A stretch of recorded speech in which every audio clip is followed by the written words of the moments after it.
Ça a débuté comme ça. Moi, j'avais jamais rien dit, rien. C'est Arthur Ganat qui m'a fait parler. Arthur, un étudiant, un carabin lui aussi, un camarade. On se rencontre donc place Clichy. C'était après le déjeuner. Il veut me parler, je l'écoute. Restons pas dehors, qu'il me dit. Rentrons. Je rentre avec lui. Voilà. Cette terrasse qu'il commence, c'est pour les œufs à la coque. Viens par ici.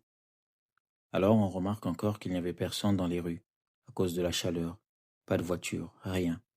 Quand il fait très froid non plus, il n'y a personne dans les rues. C'est lui-même que je m'en souviens qui m'avait dit à ce propos.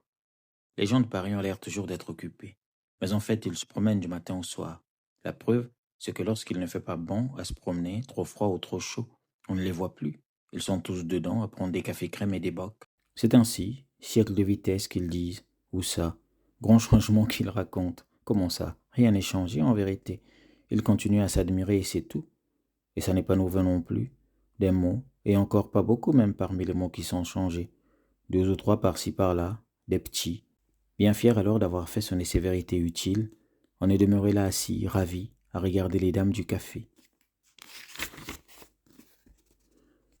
Après, la conversation est revenue sur le président Poincaré qui s'en allait inaugurer, justement ce matin-là, une exposition de petits chiens.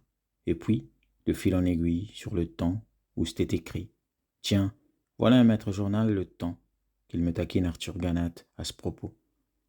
Il n'y en a pas deux comme lui pour défendre la race française.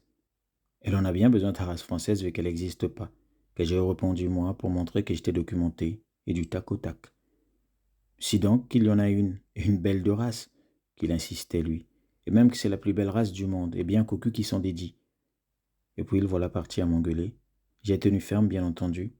C'est pas vrai? La race, ce que t'appelles comme ça, c'est seulement ce grand ramassis de miteux dans mon genre. Chiassieux, puceux, transis, qui ont échoué ici poursuivis par la faim, la peste, les tumeurs et le froid, venus vaincus des quatre coins du monde. Ils ne pouvaient pas aller plus loin à cause de la mer. C'est ça la France et puis c'est ça les Français.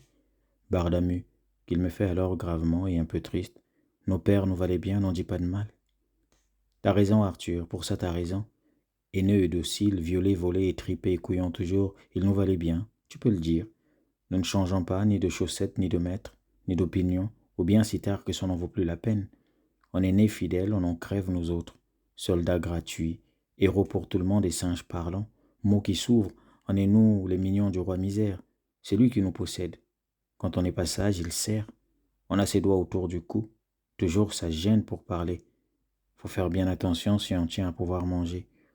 Pour des riens, il vous étrangle. C'est pas une vie. Il y a l'amour, Bardamu. Arthur, l'amour, c'est l'infini mis à la portée des caniches, et j'ai ma dignité, moi, que je lui repens. Parlons-en de toi. Tu es un anarchiste et puis voilà tout.